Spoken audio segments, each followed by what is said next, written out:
ਉਹਦੇ ਤੋਂ ਤੁਸੀਂ ਕਹਿ ਲਓ ਵੀ ਜੇ ਉਹ ਬਿਲਕੁਲ ਐਬਸੈਂਟ ਨਹੀਂ ਵੀ ਸੀ ਤਾਂ ਉਹ ਦੋਵਾਂ ਪਹੀਆਂ ਦਾ ਸਾਈਜ਼ ਆ ਜਿਹੜਾ ਉਹ ਅਨਈਵਨ ਸੀ, ਇਸ ਕਰਕੇ ਉਹ ਗੱਡੀ ਚੱਲ ਹੀ ਨਹੀਂ ਸੀ ਸਕਦੀ, ਉਹਨੇ ਟੇਢੀ ਮੇਢੀ ਹੋ ਕੇ ਹੀ ਚੱਲਣਾ ਸੀਗਾ।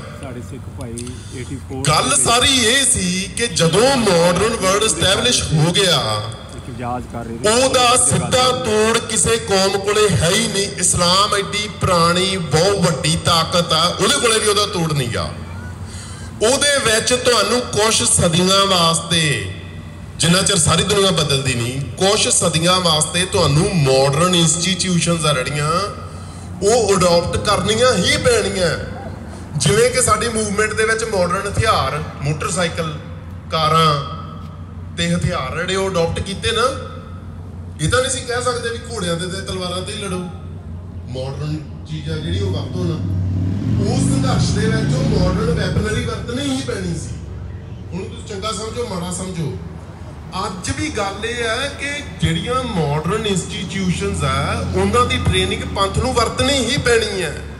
ਭਾਵੇਂ ਕਿ ਫਾਈਨਲ ਐਨਾਲਿਸਿਸ ਦੇ ਵਿੱਚ ਮੈਂ ਵੀ ਉਹਨਾਂ ਬਾਰੇ ਕ੍ਰਿਟੀਕਲ ਆ, ਮੈਂ ਵੀ ਇਹ ਸਮਝਦਾ ਵੀ ਉਹ ਮਾੜੀ ਚੀਜ਼ ਆ, ਪਰ ਇਹਦਾ ਮਤਲਬ ਇਹ ਨਹੀਂਗਾ ਬਈ ਤੁਸੀਂ ਉਹਨੂੰ ਵਰਤਣਾ ਹੀ ਨਹੀਂਗਾ। ਤੁਹਾਡੀ ਸਮੇਂ ਦੀ ਲੋੜ ਆ ਵੀ ਤੁਸੀਂ ਉਹਨੂੰ ਵਰਤੋ। ਸੋ ਜਿਹੜਾ ਮਾਈਗ੍ਰੇਸ਼ਨ ਹੈ ਜਿਹੜੀ ਲੌਂਗ ਟਰਮ ਦੇ ਵਿੱਚ, ਇਹ ਸਿੱਖਾਂ ਵਾਸਤੇ ਇੱਕ ਬਹੁਤ ਵੱਡੀ ਅਪਰਚੂਨਿਟੀ ਵੀ ਹੈ ਤੇ ਚੈਲੰਜ ਵੀ ਹੈ।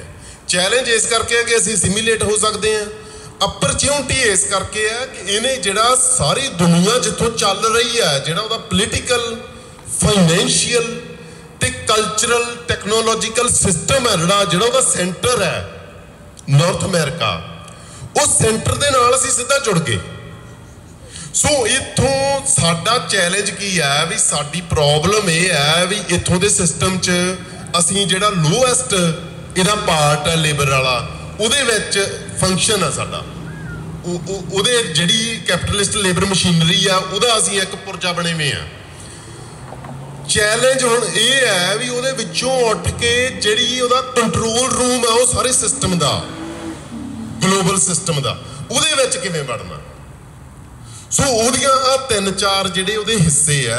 ਇੱਕ ਹੈਗਾ ਉਹਦਾ ਹਿੱਸਾ ਟੈਕਨੋਲੋਜੀ, ਜਿਹਦੇ ਅੰਡਰ ਸਾਰਾ ਸੋਸ਼ਲ ਮੀਡੀਆ ਆਉਂਦਾ। ਦੂਜਾ ਉਹਦਾ ਹਿੱਸਾ ਪੋਲੀਟੀਕਲ ਸਿਸਟਮ। ਤੀਜਾ ਉਹਦਾ ਹਿੱਸਾ ਕਲਚਰਲ ਸਿਸਟਮ, ਜਿਹਦੇ ਵਿੱਚ ਹਾਲੀਵੁੱਡ ਤੇ ਹੋਰ ਚੀਜ਼ਾਂ ਜਿਹੜੀਆਂ ਆਉਂਦੀਆਂ। ਚੌਥਾ ਉਹਦਾ ਹੈਗਾ ਐਕੈਡਮੀਆਂ, ਯੂਨੀਵਰਸਿਟੀਆਂ, ਇੰਟੈਲੈਕਚੁਅਲ ਸਿਸਟਮ। ਸੋ ਜਦੋਂ ਅਸੀਂ ਇਹਨਾਂ ਚੀਜ਼ਾਂ ਦੇ ਵਿੱਚ ਵੜ ਗਏ ਨਾ, ਉਦੋਂ ਸਾਡੀ ਸਾਰੀ ਗੇਮ ਬਦਲ ਜਾਣੀ ਹੈ, ਕਿਉਂਕਿ ਇਹ ਦੁਨੀਆ ਦਾ ਸੈਂਟਰ ਹੈ ਇਹ, ਜਿੱਥੇ ਅਸੀਂ ਆ ਕੇ ਬਹਿ ਗਏ। ਤੇ ਇੰਡੀਆ ਵੀ ਇਸ ਸੈਂਟਰ ਤੋਂ ਆਜ਼ਾਦ ਨਹੀਂ ਗਾ। ਇੰਡੀਅਨ ਨੇਸ਼ਨ ਸਟੇਟ ਉਹ ਇਸ ਸੈਂਟਰ ਤੋਂ ਵੱਡੀ ਨਹੀਂ ਗੀ, ਉਹ ਇਹਦੇ ਤੋਂ ਥੱਲੇ ਆ। ਸੋ ਜਿੰਨਾ ਸਾਡਾ ਕੰਟਰੋਲ, ਸਾਡਾ ਇੰਪੈਕਟ ਇਸ ਸਿਸਟਮ ਤੇ ਵੱਧਦਾ ਜਾਊਗਾ, ਇਸ ਸੈਂਟਰ ਤੇ ਵੱਧਦਾ ਜਾਊਗਾ, ਜਿੰਨਾ ਉਹ ਕੰਟਰੋਲ ਸਿਸਟਮ ਦੇ ਵਿੱਚ ਸਾਡੀ ਹਿੱਸੇਦਾਰੀ ਵੱਧਦੀ ਜਾਊਗੀ, ਉਨੀ ਸਾਡੀ ਦੁਨੀਆ ਦੇ ਵਿੱਚ ਪਾਵਰ ਆ ਜਿਹੜੀ ਉਹ ਵੱਧਦੀ ਜਾਊਗੀ। ਉਨਾ ਹੀ ਜਿਹੜੀ ਇੰਡੀਅਨ ਸਟੇਟ ਆ ਜਿਹੜੀ ਉਹ ਸਾਡੀ ਰੈਜ਼ਿਸਟੈਂਸ ਦੇ ਸਾਹਮਣੇ ਬੇਵਸ ਹੁੰਦੀ ਜਾਊਗੀ।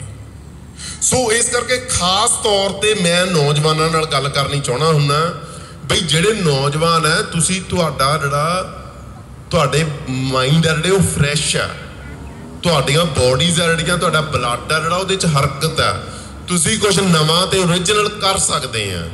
ਉਹਦੀ ਮੈਂ ਤੁਹਾਨੂੰ ਇੱਕ ਜਿਹੜੀ ਉਦਾਹਰਨ ਦਿੰਦਾ ਕਿ ਜਿਹੜੀਆਂ ਸੋਸ਼ਲ ਮੀਡੀਆ ਐਪਸ ਆ ਜਿਵੇਂ ਇੰਸਟਾਗ੍ਰਾਮ ਹੈ, ਇਹ ਨਾ ਸਮਝੋ ਕਿ ਇਹ ਉਹ ਬੰਦੇ ਨੇ ਬਣਾਈ ਜਿਹਨੂੰ ਬੜੀ ਟੈਕਨੋਲੋਜੀ ਆਉਂਦੀ ਸੀ, ਜਿਹਨੂੰ ਬੜਾ ਸੌਫਟਵੇਅਰ ਡਿਜ਼ਾਈਨਿੰਗ ਆਉਂਦੀ ਸੀ। ਇਹ ਉਹ ਬੰਦੇ ਨੇ ਨਹੀਂ ਬਣਾਈ, ਇਹ ਉਹ ਬੰਦੇ ਨੇ ਬਣਾਈ ਜਿਹਦੇ ਦਿਮਾਗ 'ਚ ਇੱਕ ਸਿੰਪਲ ਆਈਡੀਆ ਆਇਆ ਵੀ ਇਹੋ ਜਿਹੀ ਐਪ ਬਣਾਉਣੀ ਹੈ ਕਿ ਬੰਦਾ ਸਿਰਫ ਫੋਟੋ ਹੀ ਅਪਲੋਡ ਕਰ ਸਕੇ। ਟਿਕਟੌਕ ਅਦਰਵਾਈਜ਼ ਉਹਦੀ ਜਿਹੜੀ ਉਹਨੂੰ ਬਣਾਉਣ ਦਾ ਪ੍ਰੋਸੀਜਰ ਉਹ ਬਹੁਤ ਸਿੰਪਲ ਆ, ਉਹਨੂੰ ਕੋਈ ਵੀ ਕੰਪਿਊਟਰ ਇੰਜੀਨੀਅਰ ਬਣਾ ਸਕਦਾ, ਸੌਫਟਵੇਅਰ ਇੰਜੀਨੀਅਰ। ਪਰ ਆਈਡੀਆ ਹਰੇਕ ਦੇ ਦਿਮਾਗ 'ਚ ਨਹੀਂ ਨਾ ਆਉਂਦਾ ਪਹਿਲਾਂ, ਐਂ ਬਾਕੀ ਚੀਜ਼ਾਂ। ਸੋ ਤੁਹਾਡਾ ਟਾਸਕ ਇਹ ਆ, ਜਿਹੜੀ ਨੌਜਵਾਨੀ ਹੈ, ਵੀ ਤੁਸੀਂ ਤੁਹਾਡੇ ਦਿਮਾਗ 'ਚ ਇਹ ਆਈਡੀਆ ਆ ਸਕਦਾ, ਤੁਹਾਡੇ ਦਿਮਾਗ 'ਚ ਇਹ ਆਈਡੀਆ ਆ ਸਕਦਾ ਵੀ ਅਸੀਂ ਇਹੋ ਜਿਹੀ ਐਪ ਬਣਾ ਦਈਏ ਜਿਹਦੇ 'ਚ ਸਿਰਫ ਲੋਕੀ 140 ਕਰੈਕਟਰਸ ਹੀ ਟਾਈਪ ਕਰ ਸਕਣ, ਜਿਹਦੇ 'ਚ ਲੋਕੀ ਬੁੱਲ ਹਿਲਾਉਣ, ਪਿੱਛੇ ਗਾਣਾ ਚੱਲਦਾ ਹੋਵੇ, ਉਹ ਆਪਸ ਦੇ ਵਿੱਚ ਕਨੈਕਟ ਹੋ ਜਾਣ। ਸੋ ਸਾਰੀ ਗੱਲ ਆਈਡੀਆ ਤੇ ਟਿਕੀ ਵੀ ਆ। सो इसे करके मैं नौजवानों को कहना है कि तुसी इस सिस्टम दे विच वड़न दी कोशिश करो। जे तुसी आपां आ ही गए हैं इत्थे, जे आपां पंजाब छड्डिया ही है तो फिर पंजाब वास्ते कुछ करन दा तरीका यही है कि असीं जिहड़ा ग्लोबल टैक्नोलॉजिकल सिविलाइजेशन है ਉਹਦਾ ਜਿਹੜਾ ਸੈਂਟਰ ਹੈ ਉਹਦੇ ਵਿੱਚ ਕਿਸੇ ਢੰਗ ਨਾਲ ਐਂਟਰ ਕਰ ਜਾਈਏ, ਉਹਦੇ ਵਿੱਚ ਆਪਦੀ ਹਿੱਸੇਦਾਰੀ ਪਾਈਏ। ਉਹਦੇ ਸਾਹਮਣੇ ਫਿਰ ਉਹ ਸਿਸਟਮ ਦੀ ਤਾਕਤ ਦੇ ਸਾਹਮਣੇ ਇੰਡੀਅਨ ਸਟੇਟ ਕੱਖ ਵੀ ਨਹੀਂ ਗੀ, ਉਹਨੇ ਬੇਵਸ ਹੋ ਜਾਣਾ। ਸੋ ਇਹ ਮੈਂ ਬੇਨਤੀ ਕਰਦਾ ਸੀ, ਜਿਹੜੀ ਆ ਜਿੱਤ ਹੋਈ ਆ ਮਾਨ ਸਾਹਿਬ ਦੀ, ਇਹਨੂੰ ਹੁਣ ਆਪਾਂ 2-4 ਮਿੰਟ ਲਾ ਕੇ ਸਮਝਣ ਦੀ ਕੋਸ਼ਿਸ਼ ਕਰਦੇ ਹਾਂ। 1993 ਦੇ ਕਰੀਬ ਜਿਹੜੀ ਖਾੜਕੂ ਹਥਿਆਰਬੰਦ ਸੰਘਰਸ਼ ਆ ਜਿਹੜਾ, ਉਹਨੂੰ ਸਟੇਟ ਨੇ ਆਪਦੀ ਪਾਵਰ ਨਾਲ ਨੱਪ ਲਿਆ ਸੀ ਤੇ ਉਹਦੇ ਤੋਂ ਬਾਅਦ ਦਾ ਜਿਹੜਾ ਅਰਸਾ 10-15 ਸਾਲ ਉਹ ਪੰਜਾਬ ਦੇ ਵਿੱਚ ਸਿੱਖਾਂ ਵਾਸਤੇ ਬਹੁਤ ਮਾੜੇ ਸੀ। ਕੋਈ ਕਿਸੇ ਪਾਸੇ ਗੱਲ ਨਹੀਂ ਸੀ ਚੱਲਦੀ, ਕੋਈ ਅਖਬਾਰ ਖਬਰ ਨਹੀਂ ਸੀ ਲਾਉਂਦਾ, ਨਵਾਂ ਮੀਡੀਆ ਹੈਗਾ ਹੀ ਨਹੀਂ ਸੀ ਹਜੇ, ਕੋਈ ਸਿੱਖਾਂ ਦੀ ਸੁਣਵਾਈ ਹੈ ਹੀ ਨਹੀਂ ਸੀ। ਸਟੇਟ ਜੋ ਮਰਜ਼ੀ ਕਰੀ ਜਾਂਦੀ ਸੀ ਤੇ ਬਹੁਤੀਆਂ ਧਿਰਾਂ ਜਿਹੜੀਆਂ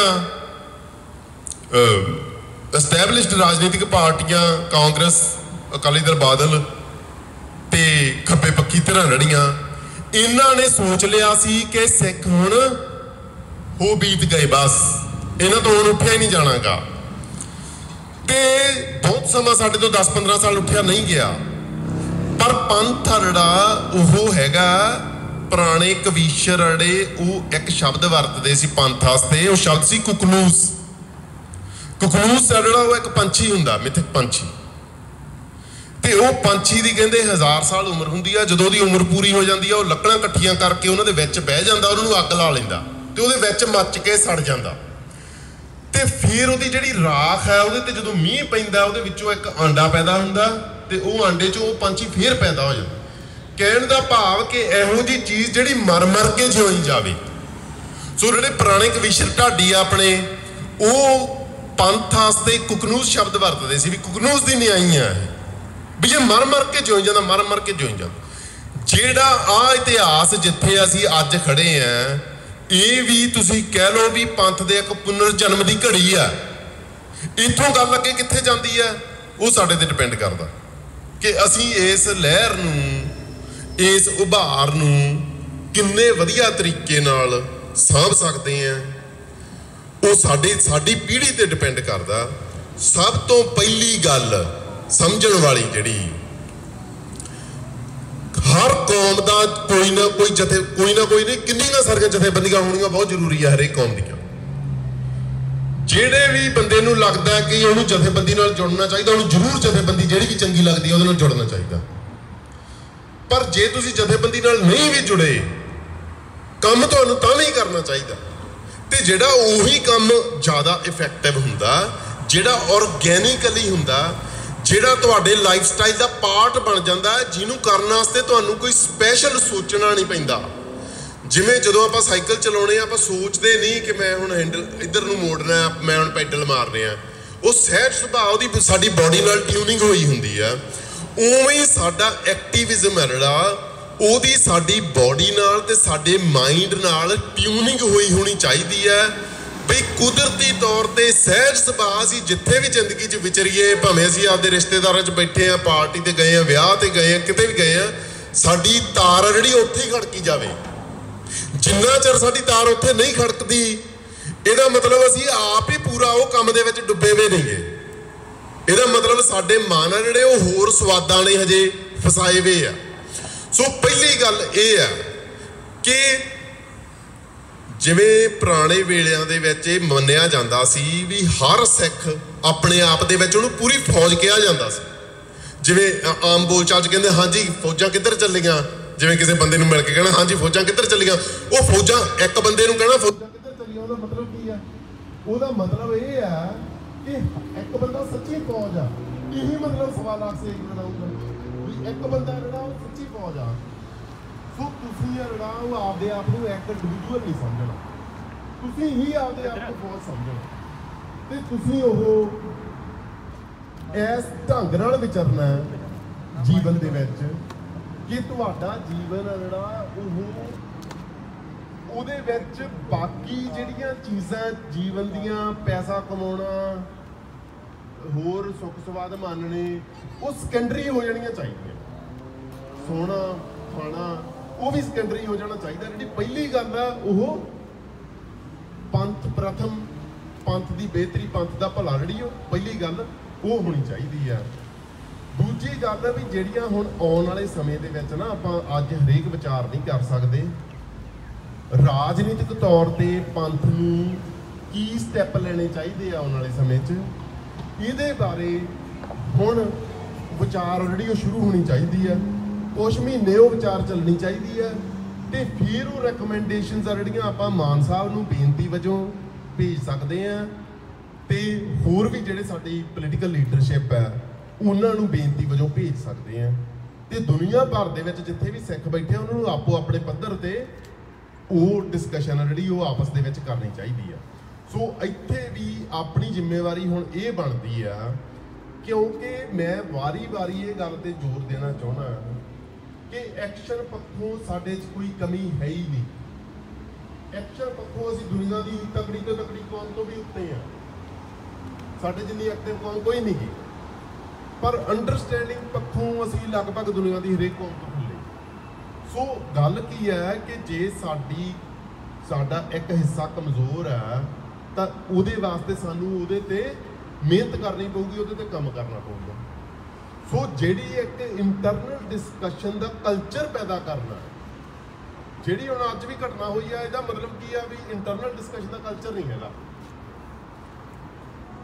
ਗੱਲ ਆ ਜਿਹੜੀ ਉਹਦੇ ਨਾਲ ਕਨੈਕਟ ਹੀ ਨਹੀਂ ਹੁੰਦਾ ਬੰਦਾ ਕਿਉਂਕਿ ਜਦੋਂ ਅਸੀਂ ਇਹੋ ਜਿਹੇ ਪ੍ਰੋਗਰਾਮਾਂ 'ਚ ਆਉਣੇ ਆ ਅਸੀਂ ਉਹ ਨਾਅਰਿਆਂ ਦੇ ਜਿਹੜਾ ਇੱਕ ਤੁਸੀਂ ਕਹਿ ਲਓ ਵੀ ਇੱਕ ਜਿਹੜਾ ਉਹਦਾ ਸਵਾਦ ਆ ਨਾ ਜੀਭ ਰਸ ਆ ਜਿਹੜਾ ਕੰਨ ਰਸ ਆ ਉਹਦੇ ਕਰਕੇ ਅਸੀਂ ਆਉਂਦੇ ਇਸੇ ਕਰਕੇ ਗੱਲ ਨਾਲ ਕਨੈਕਟ ਨਹੀਂ ਕੀਤਾ ਜਾਂਦਾ ਸੋ ਇਹ ਬੇਨਤੀਆਂ ਕਿ ਜਿਹੜਾ ਇਹ ਜਿੱਤ ਹੈ ਜਿਹੜੀ ਇਹ ਇੱਕ ਬਹੁਤ ਇੰਪੋਰਟੈਂਟ ਪਰ ਛੋਟਾ ਜਿਹਾ ਸਟੈਪ ਹੈ ਬਹੁਤ ਇੰਪੋਰਟੈਂਟ ਹੈ ਇਹ ਪਰ ਇਹ ਬਹੁਤ ਵੱਡਾ ਸਟੈਪ ਨਹੀਂ ਗਾ ਸਾਡਾ ਸੰਘਰਸ਼ ਆ ਜਿਹੜਾ ਹਜੇ ਉਹ ਬਹੁਤ ਜ਼ਿਆਦਾ ਲੰਮਾ ਹੈ ਪਰ ਕੋਈ ਵੀ ਪੈੜਾ ਜਿੰਨਾ ਮਰਜ਼ੀ ਲੰਮਾ ਹੋਵੇ ਉਹ ਤਾਂ ਇੱਕ ਇੱਕ ਕਦਮ ਕਰਕੇ ਹੀ ਪੂਰਾ ਹੁੰਦਾ ਸੋ ਇਹ ਪਹਿਲਾ ਕਦਮ ਹੈ ਜਿਹੜਾ ਸਾਡੇ ਤੋਂ ਪੱਟਿਆ ਗਿਆ ਪਿਛਲੇ 20-22 ਸਾਲਾਂ ਦੇ ਵਿੱਚ ਪਰ ਆਉਣ ਵਾਲੇ 20-22 ਮਹੀਨਿਆਂ ਦੇ ਵਿੱਚ ਮੈਨੂੰ ਲੱਗਦਾ ਵੀ ਸਾਨੂੰ ਇਹੋ ਜਿਹਾ 100 ਕਦਮ ਹੋਰ ਪੱਟਣ ਦੀ ਲੋੜ ਆ ਤੇ ਜੇ ਇਸੇ ਸਪੀਡ ਨਾਲ ਸਾਡੀ ਗੱਲ ਵਧੀ ਗਈ ਤੇ ਫਿਰ ਉਹ ਦਿਨ ਦੂਰ ਨਹੀਂ